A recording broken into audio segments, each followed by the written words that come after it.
नमस्कार, मैं आपके साथ ज्योतिका। आइए रुक करते हैं फटाफट खबरों की ओर।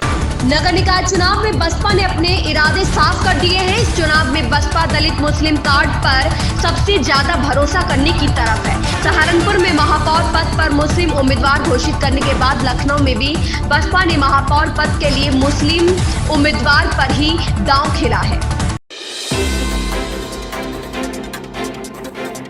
ओडिशा के संबलपुर में हनुमान जयंती की शोभा यात्रा के दौरान ताजा हिंसा की खबरों के बाद शनिवार को संबलपुर में अगली सूचना तक कर्फ्यू लगा दिया गया। कड़ी सुरक्षा व्यवस्था के बीच शुक्रवार शाम को हनुमान जयंती पर शोभा यात्रा निकाले जाने के बाद हिंसा हुई। शहर की वर्तमान स्थिति की जानकारी मिलने के बाद संबलपुर उप जिलाधिकारी ने आपराधिक प्रक्रिया संहिता की धारा 144(1) के तहत कर्फ्यू लगाए जाने की घोषणा की। शिवसेना नेता संजय राउत ने सत्ताधारी भाजपा पर काले धन को लेकर तीखा हमला बोला है। संजय राउत ने मीडिया से बात करते हुए कहा कि जब वह विजय माल्या को नहीं ला पा रहे हैं तो काला धन क्या लाएंगे, यह सरकार की विफलता है। राउत ने सरकार की आलोचना करते हुए कहा कि वह सिर्फ बड़े बड़े वादे करते हैं लेकिन नतीजा कोई नहीं निकलता।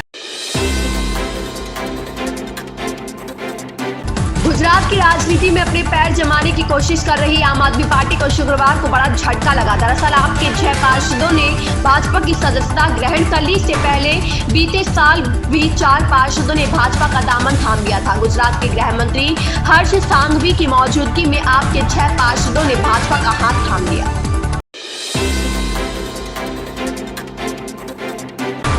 देश भर में सूरज की तपिश बढ़ती जा रही है। चिलचिलाती धूप के कारण पारा चढ़ने लगा है। शुक्रवार को दिल्ली, पंजाब समेत कई राज्यों में तापमान 40 डिग्री से अधिक रिकॉर्ड किया गया। दिल्ली के कुछ इलाकों में तापमान 41 डिग्री के पार दर्ज हुआ। शनिवार को भी सूरज आग बरसाएगा और लू के थपेड़े लगेंगे। गर्मी का सितम ऐसा रहेगा कि औसत अधिकतम तापमान 41 डिग्री तक पहुंच जाएगा।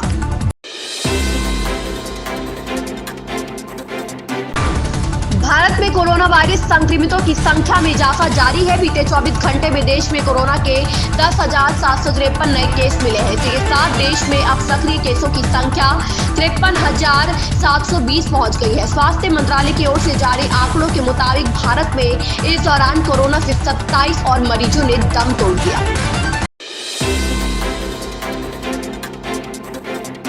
प्रदेश के परिषदीय विद्यालयों में कक्षा 6 से 8 तक के बच्चे साल में 10 दिन बिना बैग के स्कूल आएंगे। प्रदेश के विद्यालयों में राष्ट्रीय शिक्षा नीति 2020 के तहत इस व्यवस्था को प्रभावी बनाने की प्रक्रिया शुरू हो गई है।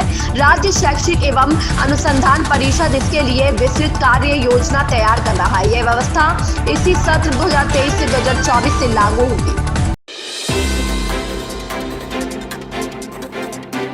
मुख्यमंत्री अशोक गहलोत ने शुक्रवार को बैसाखी पर्व के अवसर पर श्री गुरु नानक देव सिख कल्याण बोर्ड के गठन को मंजूरी दी है। बोर्ड सिख समुदाय के सामाजिक, आर्थिक और सांस्कृतिक बढ़ोतरी के लिए विभिन्न काम करेगा। श्री गुरु नानक देव सिख कल्याण बोर्ड का उद्देश्य सिख समुदाय के विभिन्न वर्गों के लोगों के उत्थान के लिए योजनाएं प्रस्तावित करना और रोजगार को बढ़ावा देने के संबंध में सुझाव देना है। माफिया अतीक अहमद के बेटे असद के एनकाउंटर पर कंगना रनौत का भी रिएक्शन आया है। उन्होंने यूपी के सीएम योगी आदित्यनाथ की तारीफ की है। कंगना ने योगी को अपना भाई बताया है। कंगना ने कहा है कि उनके भाई जैसा इस दुनिया में कोई नहीं है। जाहिर है कि कंगना कई मौकों पर योगी आदित्यनाथ के काम की तारीफ कर चुकी है। योगी जब पिछले साल दोबारा सीएम बने थे तो कंगना ने उन्हें पर्सनली मिलकर बधाई दी थी।